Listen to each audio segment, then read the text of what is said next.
حسبي ربي جل الله ما في قلبي غير الله۔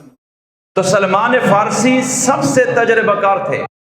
ایران بھی دیکھا تھا، شام بھی دیکھا، کئی اور ملک دیکھے، پھر مدینہ منورہ میں پہنچے۔ 250 سال تقریباً ان کی عمر تھی، اور ایک قول ہے 350 سال کی عمر میں فوت ہوئے۔ حضرت فاروق اعظم رضی اللہ عنہ کے دور میں یہ ملک ایران جب فتح ہوا، اس کا دار الحکومت مدائن مسلمانوں کے ہاتھ آیا۔ وہاں 2.5 سال تک اللہ نے ان کو گورنر بھی بنایا، اسلام نے ان کو عزت دی۔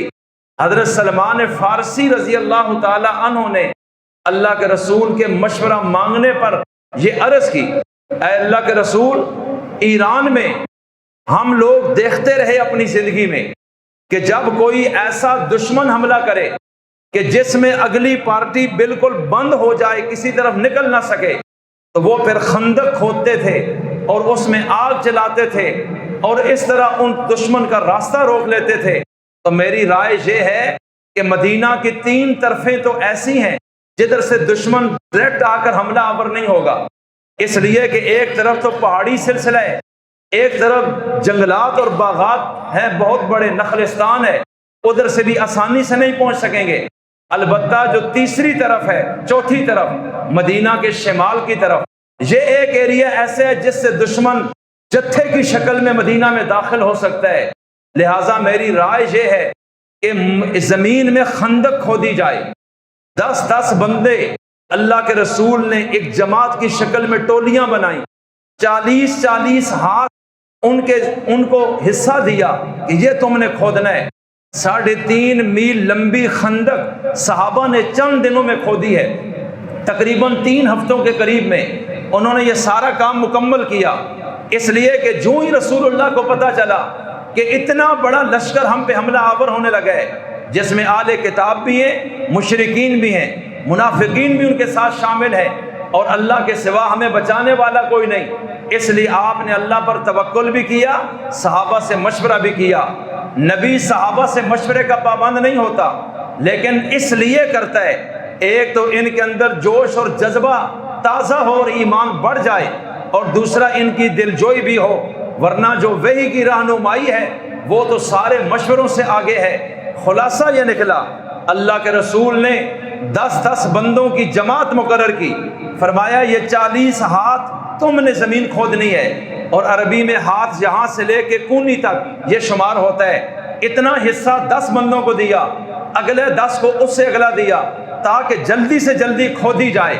حضرت سلمان فارسی بھی اس میں شامل ہیں، اور رسول کائنات صلی اللہ علیہ وسلم خود بھی کھود رہے ہیں، اور صحابہ کچھ ایسے ہیں جو کھودتے ہیں، کچھ ایسے ہیں جو مٹی اٹھا کر اپنے کندھوں پر دور لے جا رہے ہیں، اور اس طرح یہ 3.5 میل لمبی خندق چند دنوں میں کھودی گئی۔ اتنی مشقت کا مرحلہ ہے اور اتنی سخت سردی کا زمانہ ہے، اور ادھر قحط کا عالم ہے کہ ان بیچاروں کے پیٹوں پر 2 ایک پتھر بندھا ہوا ہے کہ گھر میں کھانے کو کچھ نہیں، اور ادھر اللہ کا اتنا بڑا امتحان پھر آ گیا۔ آخر کار سلمان فارسی اپنے حصے کی جب خندق کھود رہے ہیں، جو 10 بندے ان کے ساتھ وہ پورا زور لگا رہے ہیں، ایک ایسی چٹان سامنے آئی کہ جس پہ کدالیں مارتے ہیں لیکن وہ ٹوٹتی نہیں ہے۔ پریشان ہو گئے کہ اللہ کے رسول نے جو نشان لگایا ہے کہ اس لائن پر کھدائی کرنی ہے، یہ اسی لائن کا پتھر ہے، ہم رخ چینج بھی نہیں کر سکتے کہ رسول اللہ نے نشان لگایا ہے، اس لیے اس کو توڑنا ضروری ہے۔ حضرت سلمان فارسی آئے، اے اللہ کے رسول، ایک ایسی سخت چٹان ہے جو ٹوٹ نہیں رہی۔ اللہ کے رسول نے فرمایا آؤ میں آپ کے ساتھ چلتا ہوں۔ حضور نے اپنی چادر مبارک اس خندق کے باہر ایک پتھر پہ رکھی، اور آپ خود خندق میں اتر گئے۔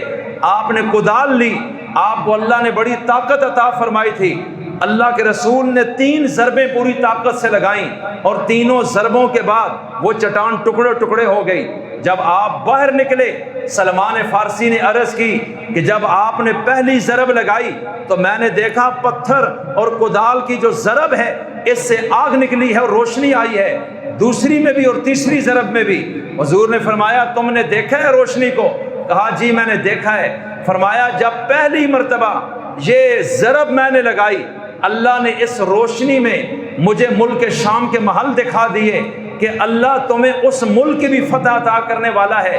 اور پھر میں نے اگلی ضرب لگائی، اللہ نے مجھے کسرا ایران کی فتح کی خوشخبری عطا فرمائی، اور جب میں نے اس سے اگلی ضرب لگائی مجھے کیسر روم یعنی روم کے محلات بھی جو سرخ رنگ کے ہیں وہ دکھائے کہ آپ کے صحابہ ان خطوں کو بھی فتح کرنے والے ہیں۔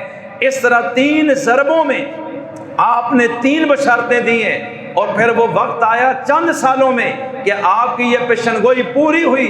اللہ نے انہی صحابہ کے ہاتھوں ملک شام بھی فتح کرا دیا، پورا روم فتح کرا دیا، اور دنیا کی سپر پاور ایران کو بھی اللہ کی مدد سے نبی کے صحابہ نے فتح فرما دیا ہے۔